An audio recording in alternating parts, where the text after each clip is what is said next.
വയനാട്ടിൽ വന്നിട്ടുള്ള ആദ്യത്തെ ക്രിസ്മസ് ആണ്. നമ്മളിപ്പോൾ ഉള്ളത് വയനാട് മാനന്തവാടിയിലാണ്. പക്ഷേ ഏകദേശം ഇപ്പോൾ ഇവിടെ നിന്ന് പോകാനുള്ള സമയമൊക്കെ ആവാറായിട്ടോ. അപ്പോൾ ഓഫീസ് ടൈം കഴിഞ്ഞ് പുറത്തിറങ്ങിയപ്പോൾ നമ്മളൊരു കുഞ്ഞ് ഷോപ്പിങ്ങിന് ഇറങ്ങി. ഷോപ്പിംഗ് എന്ന് പറഞ്ഞു കഴിഞ്ഞാൽ ഒരു വൈൻ വാങ്ങണം, കേക്ക് വാങ്ങണം, പിന്നെ നിതേണ്ട അനിയൻ ആ സമയത്ത് അന്ന് വരുന്നുണ്ടായിരുന്നു നൈറ്റിലേക്ക്. അപ്പോൾ ഇവന്മാരുടെ ഫേവറേറ്റ് ഷവായിയാണ്. അപ്പോൾ പുതുതായിട്ട് അവിടെ AFC സ്റ്റാർട്ട് ചെയ്തിട്ടുണ്ടായിരുന്നു. അപ്പോൾ അവിടെ നിന്ന് നമ്മൾ നല്ല യമണ്ടൻ ഷവായി വാങ്ങാൻ വേണ്ടി നിൽക്കുകയാണ്. എനിക്കാണെങ്കിൽ ഈ ഷവായി കണ്ടെടുത്താൽ കണ്ടുപോട്ടോ.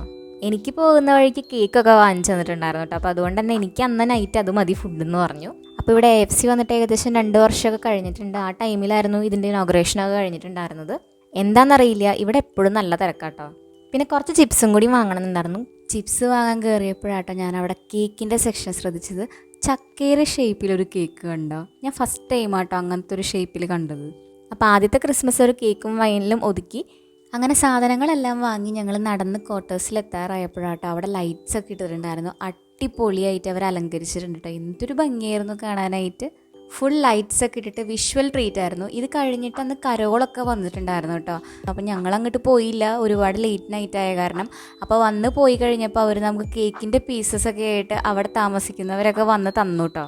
അപ്പോൾ ഇതാണ് ഞങ്ങൾ താമസിക്കുന്ന ക്വാർട്ടേഴ്സ്. ഇത് കഴിഞ്ഞ് പിറ്റേ ദിവസം നമുക്കൊരു ചെറിയ പ്ലാൻ മനസ്സിലുണ്ടായിരുന്നു. പറ്റുവാണെങ്കിൽ ബാണാസുര സാഗർ ഡാം വരെ ഒന്ന് പോകണം എന്നുള്ളത്. അതുപോലെ തന്നെ മുനീശ്വരം കുന്നിലേക്കും പോകണം എന്നുണ്ടായിരുന്നു. ഈ 2 സ്ഥലത്തും പോയി. പക്ഷേ ബാണാസുരയിലേക്ക് നമ്മൾ എത്തിയപ്പോൾ കുറച്ച് ലേറ്റ് ആയിപ്പോയി, കഴിയാനായ സമയമായിട്ടുണ്ടായിരുന്നു. അപ്പോൾ നമുക്ക് അവിടെ എക്സ്പ്ലോർ ചെയ്യാനൊന്നും പറ്റിയിട്ടുണ്ടായിരുന്നില്ല.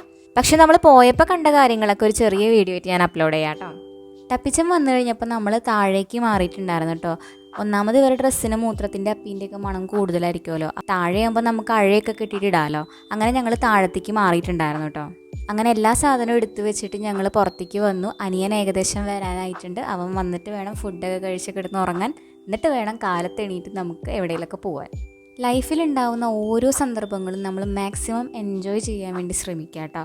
കാരണം കഴിഞ്ഞു പോകുന്ന നിമിഷങ്ങളൊന്നും നമുക്ക് പിന്നീട് റീക്രിയേറ്റ് ചെയ്യാനായിട്ട് പറ്റില്ല. ഞാനിതുപോലെ ഓരോ വീഡിയോസൊക്കെ എടുത്ത് വെക്കുന്നത് എന്താണെന്ന് വെച്ചാൽ കുറേ വർഷങ്ങളൊക്കെ കഴിഞ്ഞിട്ട് നമുക്ക് തന്നെ കാണുമ്പോൾ ഇങ്ങനെയൊക്കെ ആയിരുന്നല്ലേ നമ്മൾ മനസ്സിലിങ്ങനെ ഓർക്കുമല്ലോ. അപ്പോൾ നമ്മൾ വീഡിയോസൊക്കെ എടുത്ത് വെച്ചിട്ടുണ്ടെങ്കിൽ നമുക്ക് പിന്നീട് വീണ്ടും വീണ്ടും അതെടുത്ത് കാണാൻ പറ്റും. അതുകൊണ്ടാണ് ലൈഫിൽ നല്ല മൊമെൻറ്റ്സൊക്കെ ഞാൻ ഇതുപോലെ ക്യാപ്ചർ ചെയ്ത് വെക്കുന്നത്. എന്നെപ്പോലെ ഇങ്ങനെ ചെയ്യുന്ന ആരെങ്കിലുമൊക്കെ ഉണ്ടോ? എനിവേയ്സ്, എല്ലാവർക്കും അഡ്വാൻസ് ഹാപ്പി ക്രിസ്മസ്.